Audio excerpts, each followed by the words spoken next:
All right, you guys, let's finish up chapter 6 with another look at another kind of problem. It's the motion problems. Let's read it together and see if we can make sense out of this, see if it looks familiar. Okay?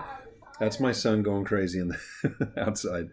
All right, Shirley took a drive in her Audi for 492 miles. Part of the trip she drove 50 miles per hour, but in some areas she slowed down to 35 miles per hour. Sounds about right. If the total time of the trip was 11.13 hours, okay, how many miles did she travel at each speed? The first thing you should think is the following. Well, you know what I'm looking at is this has got to be one of those rate times time equals distance problems. You're right. Now, here's the twist. I'll give it to you right away. Another way to say it is time, I think. Is that what I want? Yeah. Time is equal to distance divided by rate. This is the one that we'll focus on because we have to. Watch. So if a person goes, oh, I'm doing a rate times time equals distance, they're going to go, all right, I've got this thing going on. I've got rate. Well, I use capitals, so why not use capitals here? Rate times time equals distance. Beautiful. Okay, there's two things going on. There's a part where she was going, the distance total down here is 492 miles, I noticed, and the total time for the trip was 11.13. So this is 11.13 here, and those are totals, okay? But there are two parts to her drive. One was she was going fast, and the other she was going slow. The speed, she was going 50 miles per hour or 35 in other areas. The time, they don't tell us. The distance, they don't tell us, do they? So we can come up with maybe our own letters, I guess you could say, goofing around with this. So why don't we do that? I'll just do something like, I don't know how far she drove or anything. So I'm going to put an X here. I'm going to put a Y here. And like we normally do, we just multiply across and go, this is 50X. This is 35Y. And folks, never mind what I said earlier about this thing. Look at, I have two equations. What are they? Well, the time she was driving at 50 miles per hour plus the time she was driving at 35 miles per hour, the total amount of time for the trip was 11.13. The distance she drove at 50 miles per hour, 50 times the speed, rate times time, 50 times the time, I should say, plus the distance she drove at 35 miles per hour is a total of 492. She's not a robot. She slowed up, sped down. If you really want to get into it, take calculus and we'll figure that thing out. Okay? So we're going to need a calculator to solve this thing, but it's a system, right? Maybe what I'll do in this case here is grab this equation and hit it with, I don't know, how about a minus 35 times, distribute, okay? Because if I do that, I get a negative 35x. I'm going to do the elimination method or addition method, right? Watch this one. Negative 35y, do you see why I did that? Is equal to, 11 turn it on, clear, 11.13 times a negative 35 is a negative 389.55. A negative 389.55. I hope that's right. It sure looks good. I'm going to add. I get a 15x here and a cancel. And now I'm going to say that guy plus 492 plus 492 is 102.45. 102.45. And when we divide by 15, what do we get? We get x is equal to, take that number, divide by 15 is 6.83. 6.83. What the heck did we just find? What does x stand for? Look at your table right there.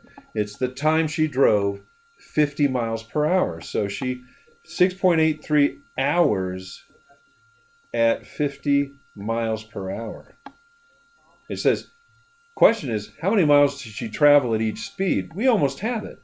Okay, since we know that x plus y is equal to 6.83, is equal to, what was it, 11.13, right?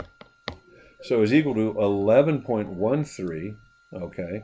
And I know that x is now 6.83. I'm going to find this guy by subtracting.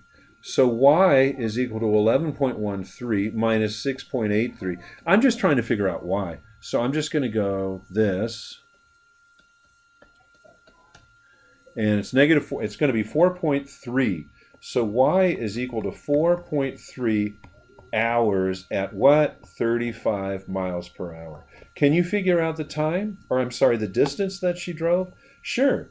It's rate times time, and you'll have it. So that's how I think I want to do it. So I'll write 6.83 times 50. Looks like it's 341.5. 341.5 miles. That's our first answer at 50 miles per hour. Okay, let's go for the next one. It would be 4.3 times 35 is 150.5. So 150.5. 150.5 miles at 35 miles per hour. And those are the two answers you want to state. There you go. Who knew, right? I don't know how she knew those numbers, but it works out this way. Do they add up to 392? 492? They sure do. Yep. Those two distances add up to 492. One more example, and this video is over. You can pause it and go over that one again. This one's different because there's this weird concept to know. Okay, let's read it together. One day, Nancy flew her airplane when the speed of the wind was 35 miles per hour. She found that she could fly. Okay, this is important. Let's circle the numbers. 30 miles per hour for the wind. She found she could fly 320 miles with the wind. In the same amount of time, she could fly 200 miles against the wind. What's the speed of her airplane if there's no wind? Oh my goodness. So you just simply go rate times time equals distance. Make Weber happy. Build a table. There's two things going on.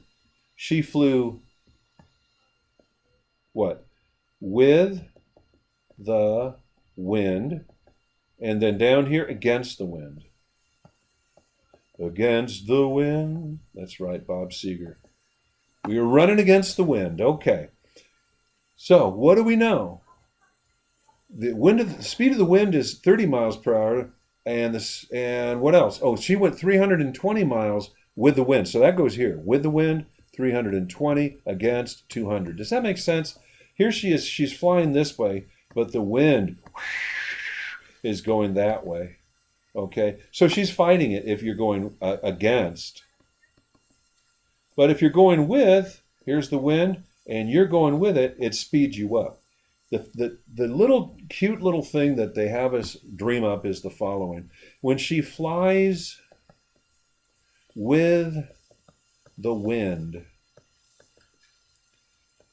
her speed is plane speed, that's her airplane, plus wind speed. So the wind is pushing her along, but when she flies against the wind, her speed is plane speed minus wind speed. Okay? So what's her plane speed? I don't know. What's the wind speed? Oh yeah, it's 30. That's right. So what we do is we invent a variable and we just simply go, hey, guess what? Let x equal the plane speed. Therefore, if she's with the wind, it's x, what? Plus 30. It helps her. Against the wind, x minus 30. Okay? So there's her speed. Now, here's the thing. How much time did it take her to do that? Yeah, I don't know. Do you want to put another letter there? Like, say, it took her y hours and y hours? You could. It's not really the best way to do it, though. The best way to do this is to go back to what I said, which is time is distance over rate. This is the easiest way to do it, okay? So then you would actually go into that table and say, hey, time is distance over rate. I'm going to actually put 320 over x plus 30, and then 200 over x minus 30. And here's the thing. It was the same amount of time going both directions. So I'm showing it to you. There's a lot of moving parts to this. And I'm not going to kill you with this kind of problem. It's kind of fanciful. It's just an ideal model for what's going on. But you're fighting the wind. It's more effort. You go slower. And when you're with the wind, if you ride a bike, you just go faster. But the setup is this. These two guys are the same time. So I could write it in English. Time flying with the wind equals time flying against the wind. With the information they gave us with the distance and the time and speed and all that jive, we can put it together and we can finally write it this way. With the wind was 320 over x plus 30 is equal to 200 over x minus 30. Tricky, but if we can get here as experts of solving these things, yep, you guessed it, we're going to multiply by something to make it clear. All right, the somethings are, well, I want the x plus 30 to go away. Okay, and what else? That's right, x minus 30 as well, just like we had training before. And this is our last example from 6.5. We get to clear fractions as we've done for a while now. Goodbye. Nice knowing you. What's left of this? 320 x minus 30 is equal to, goodbye, nice knowing you, 200 times x plus 30.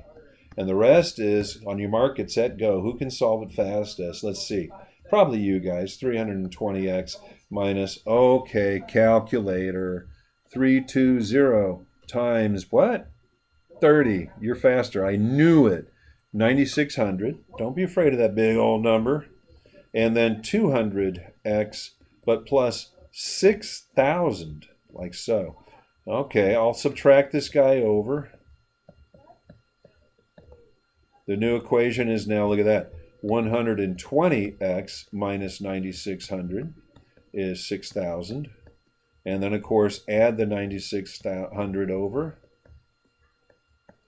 And we've got 120x is equal to, there's some interesting math going on here. So plus 6,000. We got 15,600. So 15,600. But we're going to divide it by 120. Divide by 120. So when we divide by 120, we've got 130. So it's 130, and what does x stand for?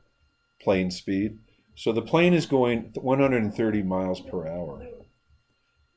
With the wind, she gets an extra, so I would say this, with the wind, it's 160 miles per hour, but against, it's only 100 miles per hour. But I don't care about that. We don't care about that. This is the plane speed right there. And this is done. All right, you guys, enjoy the homework. It's awful fun. I'm kidding. It is what it is. Have fun with it. I'll see ya.